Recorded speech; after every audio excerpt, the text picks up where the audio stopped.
গল্পের শুরুতে আমরা দেখতে পাই তিনজন মানুষকে যারা পাহাড়ে উঠতে সময় উপভোগ করার জন্য তাদের মধ্যে থাকা মূল ক্যারেক্টার হলো বেকি, তার স্বামী জ্যান এবং বেকির বেস্ট ফ্রেন্ড হান্টার মিলে একটি পাহাড়ে ট্রেকিং করছিল।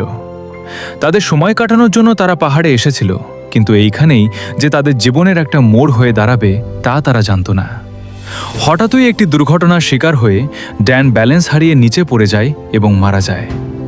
তারপরে 1 বছর হয়েছে এই ঘটনার। তারপরে বেকিকে দেখা যায় যে ড্যানের নাম্বারে কল করছে একটু তার ভয়েস শোনার জন্য, কিন্তু নাম্বার বন্ধ এবং মদ খেয়ে জীবন নষ্ট করতে শুরু করে। সারাদিন এমন মনমরা আর নেশা করা অবস্থায় নিজের মেয়েকে দেখতে না পারে বেকির বাবা তার মেয়েকে ঘরে নিয়ে যেতে চায়, কিন্তু সে যেতে চায় না। তার পিতা কোনোদিনই ড্যানকে পছন্দ করতেন না। সে মনে করত ড্যান একটা দায়িত্বজ্ঞানহীন ছেলে।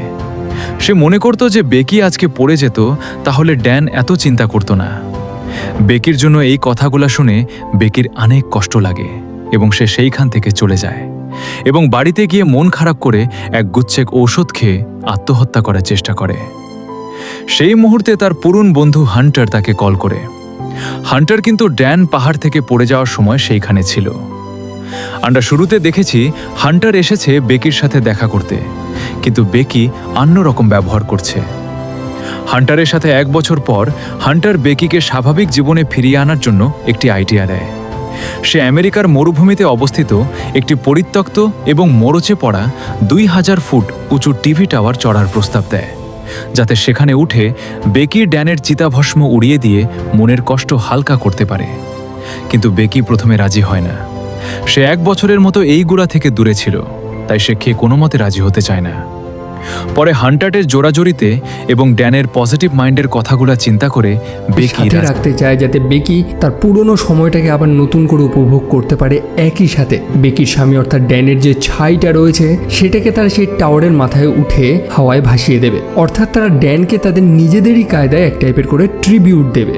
বেকি প্রথমে রাজি হয় না। সে জানে যে বহুদিন সে এইসবের প্র্যাকটিসের মধ্যে নেই। তবে পরে তার ড্যানের কথাগুলো মনে আসতে থাকে যে ড্যান কতটা পজিটিভ মাইন্ডের মানুষ ছিল। সে কখনোই চাইতো না যে বেকি এরকম ভাবে বসে থাকুক। বেকি রাজি হয়ে যায় এবং পরের দিন সকালবেলা সেই 2 বন্ধু মিলে বেরিয়ে পড়ে সেই টাওয়ারটার উদ্দেশ্যে। হান্টার মেয়েটা হচ্ছে এক টাইপের সোশ্যাল মিডিয়া স্টার। এরকম বহু পাগলামি স্টান্ট সে করে বেড়ায়, যেগুলোকে সে তার সোশ্যাল মিডিয়াতে আপলোড করে এবং অবশ্যই লাইকস এবং ফলোয়ারের খিদে তার পেটে। বেকির মনে ভয় রয়েছে যে সে আদৌ এই কাজটা করতে পারবে কি পারবে না, তবে হান্টার তার মনে কনফিডেন্স একেবারে চরম লেভেলে। তারা একটা ছোট্ট ক্যাফেতে যায়, যেখানে ওয়েট্রেসকে জিজ্ঞেস করে যে সেই B67 টাওয়ারটা কোথায়। সেই ওয়েট্রেস জানায় যে এটা যে কোনো বাচ্চা মানুষও বলে দিতে পারবে। জানলা থেকে তারা দেখতে পারে যে আকাশে একটা আলো জ্বলজ্বল করছে। আসলে টাওয়ারের মাথায় সেই আলোটা জ্বলে, তবে তার একটা নির্দিষ্ট কারণ রয়েছে। সেই টাওয়ারের উচ্চতা এতটা বেশি এবং প্লেন থেকে যাতে সেটাকে দেখা যায়, যার কারণেই সেখানে লাইটটা দেওয়া হয়েছে। অন্যদিকে বেকির ফোনের চার্জ প্রায় শেষ। তারা সেই ওয়েট্রেসের থেকে সাহায্য চায়, তবে সে জানিয়ে দেয় যে কোনো কিছু ফ্রিতে পাওয়া যায় না, ইলেকট্রিকের বিলও টাকা দিয়ে পে করতে হয়। অর্থাৎ পাতি ভাষায় বলতে গেলে তারা সেখানে ফোন চার্জ করতে পারবে না। সেই কারণে তারা তাদের টেবিল ল্যাম্পটা ব্যবহার করে, অর্থাৎ তার বাল্বটাকে বার করে সেখানে চার্জারের প্লাগটা গুঁজে দেয়, আর অবশ্যই সেটা দারুণভাবে কাজ করে যায়। তারপর সেদিন রাত্রে বেকি তার স্বপ্নে ড্যানকে দেখতে পায়, অর্থাৎ তার স্বামীকে দেখতে পায়, যারা একসাথে শুয়ে রয়েছে। বেকি ড্যানকে আই লাভ ইউ বলে, তবে তার পরিবর্তে ড্যান কিন্তু তাকে আই লাভ ইউ বলে না, সে জাস্ট 143 বলে। আপনারা অনেকেই জানেন যে 143 হচ্ছে আই লাভ ইউ। বেকির কাছে ব্যাপারটা খুবই নর্মাল যে সে মুখে আই লাভ ইউ তো বলছে না, তবে 143 বলছে, তার মানে ঠিকই আছে সব। বেকির তারপর হুশ আসে। তারা তাদের গাড়ি নিয়ে সেই টাওয়ারের উদ্দেশ্যে রওনা দেয়, আর প্রথমেই একটা অ্যাক্সিডেন্টের হাত থেকে তারা কোনো মতে বাঁচে। হান্টারের কাছে ব্যাপারটা খুবই স্বাভাবিক, যদিও তার চরিত্রটা এখানে এরকমই দেখানো হয়েছে যে সে খুবই ক্যাজুয়াল, সে অতটা চিন্তা বেশি চাপ নেয় না। তো সোশ্যাল মিডিয়াতে পোস্ট এবং লাইভ স্ট্রিম করতে করতে তারা সেই টাওয়ারের কাছে গিয়ে পৌঁছায়, তবে তার চারিদিকে একটা ব্যারিকেড দেওয়া ছিল। সেই কারণে তারা গাড়ি নিয়ে ভেতরে প্রবেশ করতে পারবে না। সেই টাওয়ারের কাছে পৌঁছাতে হলে তাদের এখনও প্রায় 1 মাইল পায়ে হেঁটেই যেতে হবে। অবশ্যই তাদের কাছে কোনো রাস্তা নেই, সেই কারণে তারা পায়ে হাঁটা শুরু করে। সে প্রায় মরুভূমির মতন একটা এলাকা, যেখানে তারা দেখতে পায় যে কিছু শকুন একটা হরিণকে খুবলে খুবলে খাচ্ছে। অন্যদিকে হরিণটা সম্পূর্ণভাবে কিন্তু এখনো মরেওনি। বেকি এই জিনিসটা দেখে প্রচণ্ড রেগে যায়, তবে সে একটা জিনিসও মেনে নেয়, সেটা হচ্ছে সার্ভাইভাল অফ দ্য ফিটেস্ট। সেই কাজটাই করছে যেটা তার বেঁচে থাকার জন্য করা প্রয়োজন। অন্যদিকে হান্টার সেই ব্যাপারটাকেও একটা ফানি মিম টাইপের বানিয়ে সোশ্যাল মিডিয়াতে পোস্ট করে দেয়। তারা তারা ফাইনালি সেই টাওয়ারটার কাছে গিয়ে পৌঁছায়, যেখানে হান্টার সেটা লাইভ স্ট্রিম করছিল। তার দর্শকদের জানায় যে তারা সেই টাওয়ারের মাথায় উঠবে। অন্যদিকে বেকি সে প্রচন্ড নার্ভাস হয়ে যায়, তার হাত পা কাঁপা শুরু করেছে। তখন হান্টার তাকে মোটিভেট করে, সে বেকিকে জানায় যে এই ভয়ের উপর তাকে জয়লাভ করতেই হবে। আজ যদি সে তার ভয়টাকে হারিয়ে দেয় তাহলে ভবিষ্যতে কোনোদিন এরকম জিনিস থেকে সে আর ভয় পাবে না। স্বাভাবিকভাবেই বেকি তার কথা শুনে এবং তার দুজন মিলে সেই টাওয়ারের মাথায় চড়া শুরু করে। তবে টাওয়ারটার অবস্থা খুব একটা ভালো ছিল না, নড়বড়ে, স্ক্রুগুলো ঢিলা হয়ে গেছে, জং ধরে গেছে এবং আমরা এটাও জানি যে খুব শীঘ্রই অর্থাৎ শীতকালেই সেই টাওয়ারটাকে ভেঙে ফেলা হবে। আর এইবারই এক একটা বোন চিলিং মুভমেন্ট শুরু হয়, একদম হাড় কাঁপানো মুহূর্তগুলো। বলেছিলাম টাওয়ারটা খুবই পুরনো, যার ল্যাডারগুলো ভেঙে যাওয়া শুরু করে। এমনকি একটা স্থানে আমরা সেখানে শকুনের একটা বাসাও দেখতে পাই। বেকি কোনো মতে তার উপরে উঠছে, নিচে তাকানোর সাহস সে পাচ্ছে না এবং অবশেষে তারা একটা স্থানে গিয়ে পৌঁছায় যার চারপাশটা একেবারে ওপেন, একেবারে খোলা। আর এই মুহূর্তটা সত্যি খুবই ভয়ের ছিল। হান্টার তো কোনো কিছুতেই ভয় পায় না, সে আপন মনে উঠে যাচ্ছে। অন্যদিকে বেকি চোখ বন্ধ করে চুপচাপ সেই ল্যাডারগুলো ধরে ধরে উঠছে। তারপর অবশেষে তারা কিছু কমিউনিকেশন ডিশ পেরিয়ে সেই টাওয়ারের একেবারে টঙায় গিয়ে পৌঁছায়, মানে একেবারে মাথায়। বেকি খুবই হ্যাপি যে সে ফাইনালি এই কাজটা করতে পেরেছে, সে তার ভয়ের উপরে জয়লাভ করতে পেরেছে। এখন সেলিব্রেট করার মুহূর্ত। হান্টার একটার পর একটা ছবি তুলে যাচ্ছে। তাদের কাছে রয়েছে ড্রোনস, যেটার মাধ্যমে তারা কিছু হাই ডেফিনেশন ভিডিও তুলতে থাকে। তারা কিছু ভয়ঙ্কর স্টান্টও করে বেড়ায়, অবশ্যই একগুচ্ছ লাইক পাওয়ার উদ্দেশ্যে। বেকি অবশেষে হান্টারকে ধন্যবাদ জানায় যে তাকে মোটিভেট করার জন্য। হান্টার না থাকলে হয়তো বেকি সেই ওষুধ খেয়ে আত্মহত্যা করতো, নয়তো ঘরে একটা কোনায় বসে কান্নাকাটি করতো। অবশেষে বেকি ড্যানের অ্যাশটাকে, তার ছাইটাকে হাওয়ায় ভাসিয়ে দেয়, যেমনটা সে প্রমিস করেছিল। খুব ইমোশনাল মুহূর্ত ছিল। তবে আমরা দেখি হান্টারও সেই মুহূর্তে ভেবে করে কাঁদছে। ব্যাপারটা খুবই অদ্ভুত যে মারা গেছে বেকির স্বামী, তবে হান্টার সেখানে এরকমভাবে কেন কাঁদছে? ওয়েল, এটার ব্যাপারে আমরা একটু বাদেই জানবো। তবে তারা তাদের মিশন কমপ্লিট করেছে, এবার তাদের নিচে যাওয়ার সময়। সো যেমনটা বলেছিলাম, টাওয়ারটা অনেক পুরনো, লোহা লক্করের জং ধরে গেছে, স্ক্রুগুলো খুলে গেছে। আর তেমনই একটা জিনিস হয়, সেই ল্যাডারের স্ক্রুটা খুলে যায়, যার ফলে বেকি সেখান থেকে পড়েই যাচ্ছিল। তবে সৌভাগ্যবশত হান্টার এবং সে একটা দড়ির মাধ্যমে যুক্ত ছিল। বেকি সেখানে গুরুতর আহত হয়, তবে হান্টার সেই দড়িটা টেনে টেনে বেকিকে আবার পাল্টা উপরে তুলে নেয়। তবে সেই জং ধরা ল্যাডারটা তো ভেঙে পড়েছে আর তারা নিচে নামতেও পারবে না, তারা দুজন সেখানে ফেসে গেছে। তবে সেই মুহূর্তে বেকি লক্ষ্য করে যে সেখানে একটা এমার্জেন্সি বক্স ছিল, যার মধ্যে একটা দূরবীন এবং একটা ফ্লেয়ার গান ছিল, যেটা অবশ্যই তারা বিপদের সময় ব্যবহার করতে পারবে। তারা প্ল্যান করেছে যে ফ্লেয়ার গানটা রাতের বেলা তারা ইউজ করবে যদি তারা কোনো মানুষকে দেখতে পায় নিচে।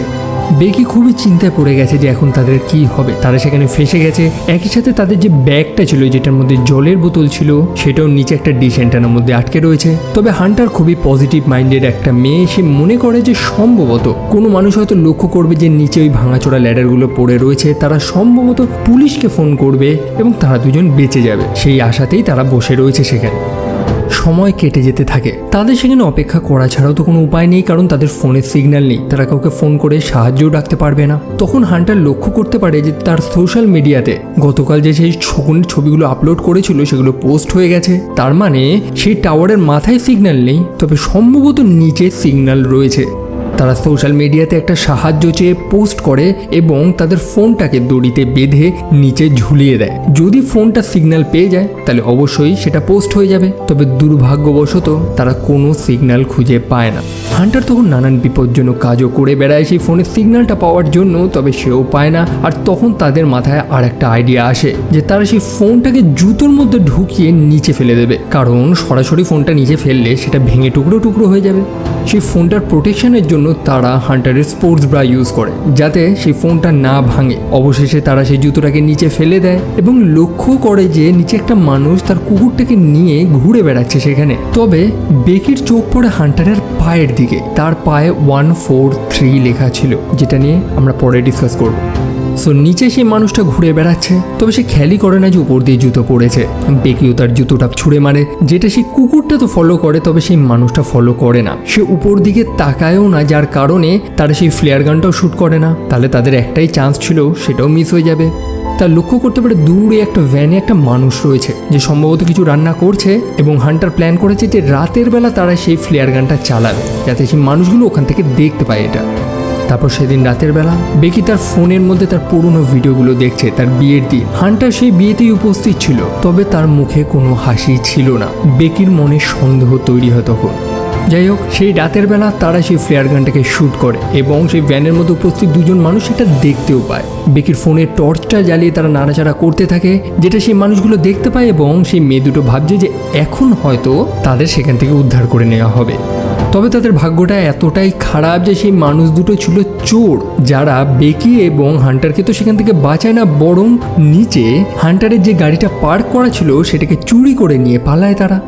আর কি, সেই বেচারা দুই মেয়ে চরম হতাশা নিয়ে সেখানেই বসে থাকে। তবে সেদিন রাতের বেলায় বেকি হান্টারকে জিজ্ঞেস করে সেই 143 ব্যাপারে, একই সাথে তার স্বামীর ড্যানের সাথে হান্টারের কি সম্পর্ক ছিল। আর সেখানে হান্টার সব সত্যি কথাগুলো জানায় যে বেকির বিয়ের আগে ড্যানের সাথে হান্টারের 4 মাসের সম্পর্ক ছিল।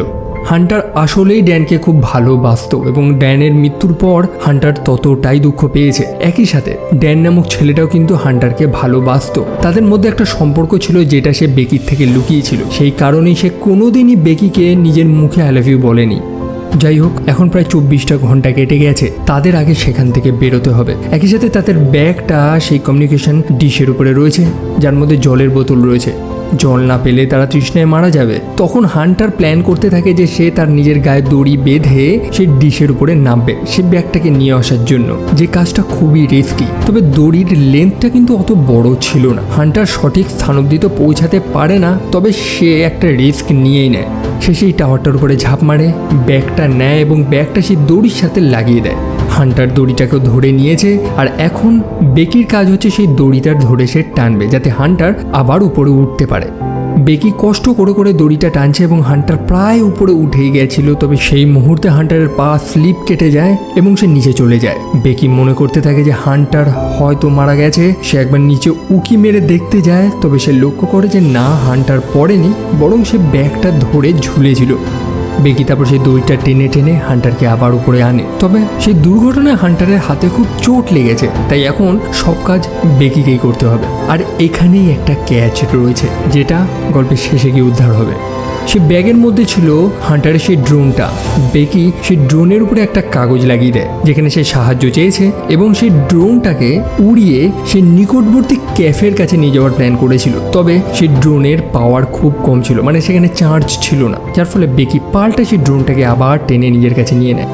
তারপর সেই দিন রাতের বেলা বেকি সেখানে দুঃস্বপ্ন দেখছে। সে স্বপ্নে দেখে যে হান্টার মারা গিয়েছে এবং সেই শকুনগুলো হান্টারের মাংসগুলো খুবলে খাচ্ছে। তবে তার হুঁশ আসে, সে লক্ষ্য করে হান্টার তার পাশে বসে রয়েছে, যে বেকিকে নানান উপদেশ দিচ্ছে। তবে এখন তাদের কাজ হচ্ছে সেই ড্রোনটাকে চার্জ করা। তবে তাদের কাছে তো চার্জার নেই, অবশ্যই তাদের কাছে বুদ্ধি রয়েছে। সেই টাওয়ারের মাথায় একটা আলো জ্বলে মনে আছে তো, সেখান থেকেই তারা সেই ড্রোনটাকে চার্জ করবে বলে প্ল্যান করেছে। পরের দিন সকালবেলায় বেকি কষ্ট করে করে সেই পোলটা ধরে ধরে সেই টাওয়ারের একেবারে মাথায় ওঠে এবং মাথায় লাগানো সেই বাল্বটাকে খুলে সেখানে চার্জারটাকে গুঁজে দেয়, আর অবশ্যই সেই ড্রোনটা চার্জ হতে থাকে। তবে সেই দরুন কিন্তু একটা শকুন বেকিকে খুব জ্বালাতন করে। তবে শকুন কিন্তু কোনো জীবিত প্রাণীর উপরে আক্রমণ করে না, সে তখনই আক্রমণ করে যখন কেউ তার খাবারের আশেপাশে থাকে। সো বেকি সেই ড্রোনটাকে চার্জ করে নিয়েছে। তার অবস্থা খুবই খারাপ, কারণ অনেক সময় কেটে গেছে, সে কিছুই খায়নি, একই সাথে তাদের জলটাও কিন্তু শেষ হয়ে গেছে। বেকি তারপর সেই ড্রোনটাকে আবার পাঠায় সেই নিকটবর্তী ক্যাফেটার দিকে। সেই ড্রোনটা প্রায় সেই ক্যাফের কাছে চলেই গেছিল, তবে সেই মুহূর্তে একটা ট্রাকের সাথে সেই ড্রোনটা ধাক্কা লাগে, যার ফলে ড্রোনটা ভেঙে টুকরো টুকরো হয়ে যায়। সেই ড্রাইভারটা গাড়ি থেকে বেরিয়ে এসে লক্ষ্য করে যে সেখানে একটা ভাঙা ড্রোন পড়ে রয়েছে, কিন্তু সে সেটাকে আর ঘেটে দেখে না। সে যদি একবার দেখার চেষ্টা করতো তাহলে দেখতে পারতো যে ড্রোনের উপরে একটা বার্তাও লেখা ছিল যে দুটো মেয়ে সেই টাওয়ারের মাথায় আটকা পড়ে রয়েছে। তাদের কাছে এখন আর মাত্র একটাই রাস্তা রয়েছে।